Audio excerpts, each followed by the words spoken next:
अशोक खरात प्रकरण म्हणजेच ॲप्स्टीन file of Maharashtra असं म्हणायला काहीच दुमत नाही.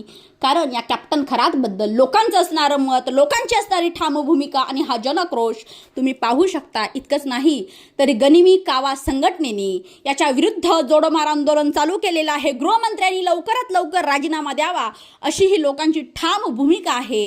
आणि अशोक खरातचं हात छाटणाऱ्या व्यक्तीला 1,00,000 रुपयेचं जाहीर बक्षीस सुद्धा केलेलं आहे.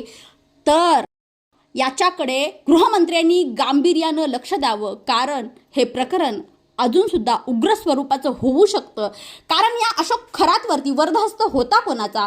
जसं दीपक केसरकर म्हटले की 39 मंत्री संत्री त्याचे चेले ते होते तरी कोण? त्यांची नावं हे जनतेसमोर यावीत आणि हीच जनतेची मागणी आहे.